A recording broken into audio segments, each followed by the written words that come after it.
Let's look at Vanguard Wellington Fund versus the Fidelity Balance Fund. Two pretty similar funds, actually. This will be fun to look at as I'm getting ready for the Super Bowl. Got my money, I don't bet, but if I had money, I'd put it on the Chiefs, 32-20. You heard it here first. As we look back in this video 5, 10, 20 years from now, I told you right here the Chiefs will win, and you'll say, that guy was so smart. I'm going to invest all my money with him.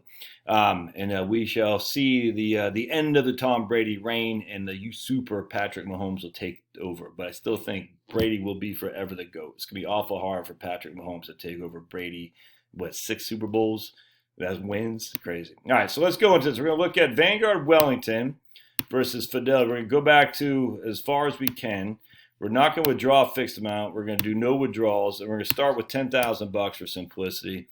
And it looks good. Yep. All right, cool. So let's go to Analyze Portfolios, and let's see what these guys have done. So if we look at, oh, look at that. Pretty doggone close right there. So the CAGR is compounded annual growth rate, and 9.66 for Fidelity, 9.78 for Vanguard. That's pretty interesting, actually. The maximum drawdown was 40% for Fidelity, 32% for Vanguard. So both, what is that? These okay, both pretty. I saw these little blue things. Like, what is that? Both pretty similar. Fidelity a little bit more aggressive in that regard. Worst year, 31% for for Fidelity, 22% for Vanguard, but roughly the same in terms of the overall. I mean, look at that. At the end of time, Vanguard's up by $8,000 roughly. No, sorry, a drop in the bucket. Now that's logarithmic. And what simply log means is that we get 10 to 20 is the same as 20 to 40, which is the same as 40 to 80, which is the same as 80 to 160. Or they got 10 to 20, 20 to 40, and that's 50 to 100, 100 to 200. That's what that means. So each of these numbers here is the same size, if that makes sense. If you go non-logarithmic, it's going to look a lot different. It's going to look like there's not much growth here. Then all of a sudden, shoom. But the reason it does like that is because you got, 10 to 50. That's a 500% increase. 50 to 100 is a 100% increase. 100 to 200 is another. See how much difference that is. So you always want to do log scale. And then if we go inflation adjusted, it won't even look nearly as good. You got 10. Adjust for inflation, and they're both right about the same, right about $100,000, which is still pretty good, man. I mean, that's a 10 to 100 was a factor of 10. That's pretty good, man. So that's I don't even know what quintuple twice, if that makes sense. I'm not sure what the number is. Anyway, so CAGR, if you adjust it for inflation, 6.93 for Fidelity and 7.05 for Vanguard. And the only reason the difference there, frankly, is because Vanguard is about half the cost. So Vanguard is like 25 basis points. Fidelity is 51. Now, I don't know what their fees were going back in time. I don't know, but that's what it is now. And that's, again, how do you look at mutual funds or ETFs? Just look at the expenses. It's literally that simple. The ones with the lowest expense are going to be, by and large, your best bets. This was interesting right here. Look at this. 1995 and 1996, actually 94, 95, 96, Vanguard did incredibly well relative to Fidelity. I'm not sure what happened here. So 94, Vanguard was down less than 1% Fidelity was down 5, almost 5.5. 95, Vanguard's up almost 33, where Fidelity was up less than half that. 96, Vanguard was up 16, and Fidelity's not even up 10. So a pretty significant dip right there, those 3 years. Then we fast forward to these 3 years, the critical years of the beginning of this century. Vanguard in 2000 was up twice what Fidelity was. In 2001, Vanguard was up almost twice again what Fidelity was. In 2002, Vanguard was down less. So very interesting. Then you go to 2008, and Vanguard was down quite a bit less. And then, interestingly enough, 2020, Fidelity doubled Vanguard. And I don't know what that means. Does that mean Fidelity has more tech stuff? I'm not sure. But that's pretty interesting nonetheless. So now, again, if we go back to, all right, so that was over the course of since 1985.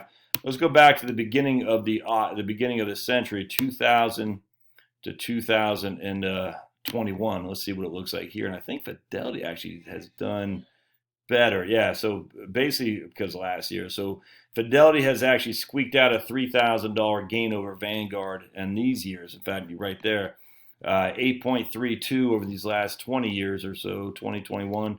versus 7.92. So both funds are, neck and neck, man. That's all there's to it.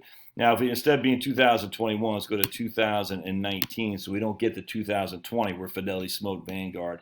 And I bet Vanguard did a little bit better than Wellington Fund. I haven't looked. Let's see.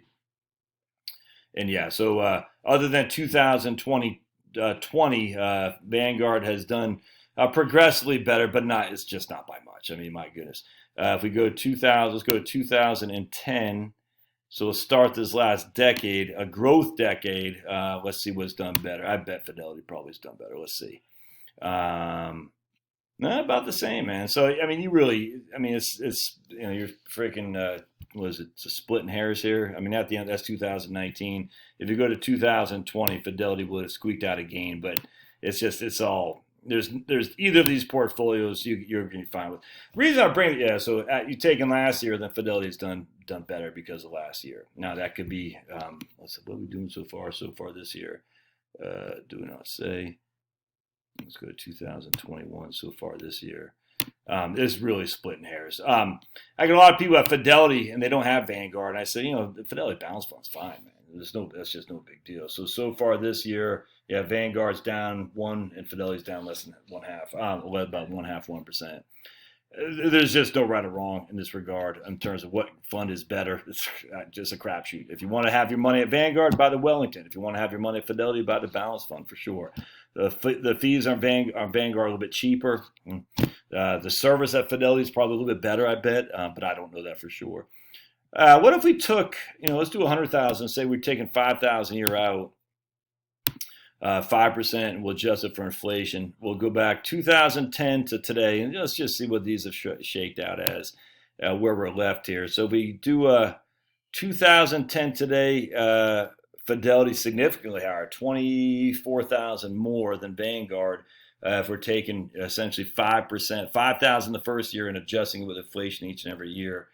Does it tell us what we withdrew? I guess not. It doesn't say what we withdrawn here. That's too bad. I wish it did. I thought it did. No, annual returns, monthly returns, as rolling return assets. Yeah. That's not what I was looking for. Annual returns, balance return, cash flow. There you go. Okay, well, it doesn't tell us the exact amount. Does it?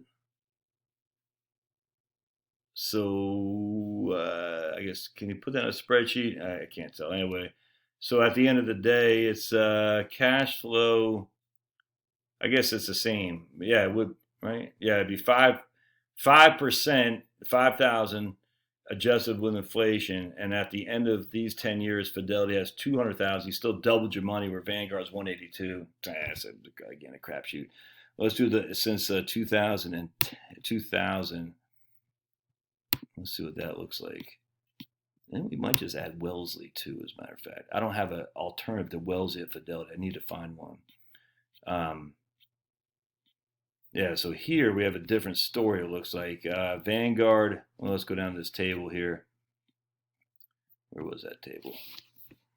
Vanguard after 2000 is worth 173, where Fidelity's worth 156, but you still got 50% more than you started with, and you were able to take all those distributions out. Did I go here, annual returns? Yeah, there we go. Oh, sweet. It does. So we can see right here, they both took 7,738 in 2020. Yeah, so that, all right, so 7,000. So we started the year at 135. We took 7,738 divided by 135.00. So we took 5.7% out for Fidelity to be less than that with Vanguard. So that's good, man. Let me just close this one. That's good. I'm pretty comfortable with that, actually. Yes, I am. All right, let's go back to 1990 so we can see a true 30 years here and see what it looked like taking 5% a year out.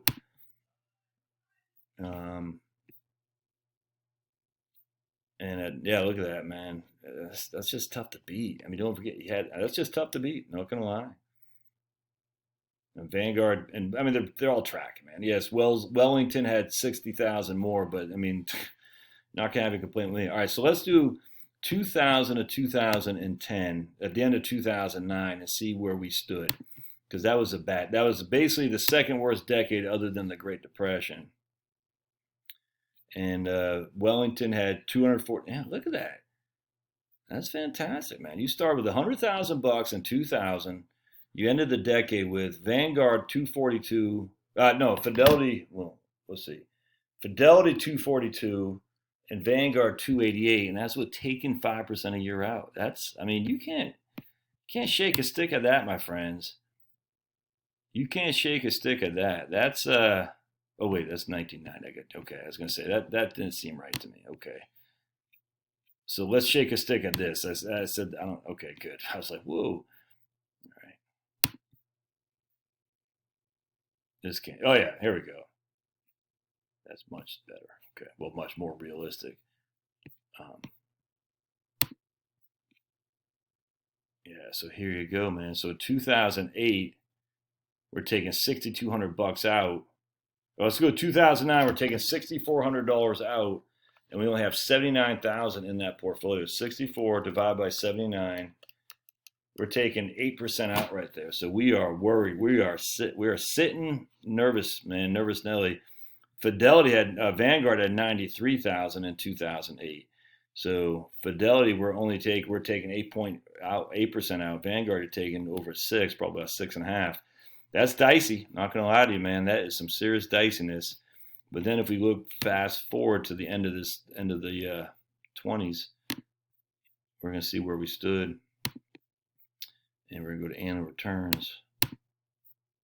And Vanguard, they both came back strong. Yeah, Vanguard 175 and Fidelity 157. So if you can just survive, that's why the barbell is so important. If you can just survive. So anyway, it's a crapshoot. They're both good. No one should say one or the other. They're both fine. It looks like Fidelity might be a little bit more aggressive, but I mean, literally, man, you'll be fine. Why? Hey, say you will. I have no idea. I don't know what you will be, but as we sit here today, it's a crapshoot. All right, love to hear your thoughts. We'll see you.